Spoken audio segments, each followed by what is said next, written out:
लेकर प्रस्तुत हुई हूँ।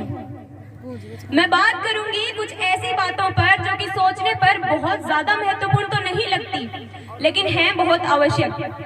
आज के युवा जिस तरीके से अपने गौरवपूर्ण इतिहास को भूलकर हर चीज में मॉडर्न होना चाहता है, पर क्या कोई सोच सकता है कि हमारे पूर्वजों का विज्ञान आज के विज्ञान से कितना एडवांस था। हमारे तक्षशिला और नालंदा जैसे विश्वविद्यालय जहां पर हजारों छात्र पढ़ने आते थे, हम पूरी दुनिया का नेतृत्व कर रहे थे।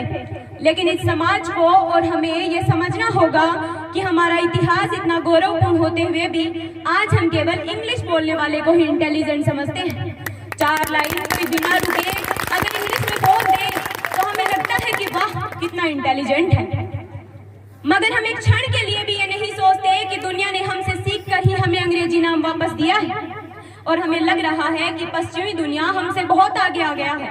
लेकिन सच तो ये है कि हम कभी खुद के अंदर झांक ही नहीं पाए।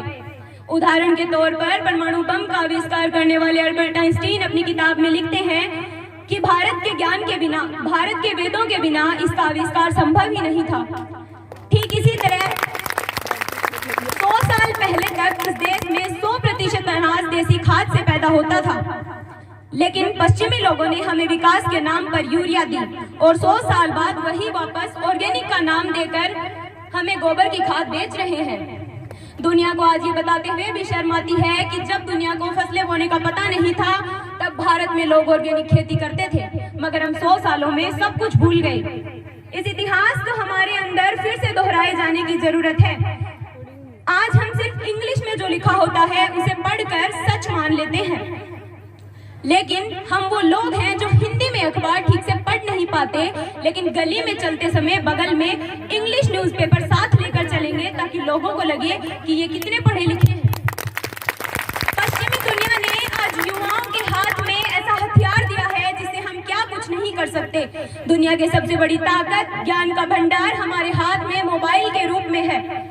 मैं ये नहीं कहती कि मोबाइल के सिर्फ सकारात्मक प्रभाव हैं, पर हम इस बात से भी पीछे नहीं हट सकते कि हर चीज के 2 पहलू होते हैं। उसके सकारात्मक प्रभाव उपयोगकर्ता पर निर्भर करते हैं। 20 साल पहले लोग जो खुद को बड़ा ज्ञानी समझते थे कि भारत गरीबों का देश है, भारत में कुछ भी नहीं है, लेकिन 20 साल बाद आज ये धारणा बदल गई है। आज पूरी दुनिया हमारे इतिहास को पढ़ रही है। आज पूरा यूरोप, पूरी दुनिया हमारे बारे में बता रही है कि अगर कोई देश आतंकवाद से लड़ सकता है तो वो है भारत। अगर कोई देश उत्थान का रास्ता दिखा सकता है तो वो है भारत। हमने पढ़ा है कि वास्को डी गामा ने भारत की खोज की। क्यों? क्या भारत कहीं खो गया था? नहीं, भारत वही था, पर जरा सोचिए कि दुनिया भारत को खोजना क्यों चाहती थी।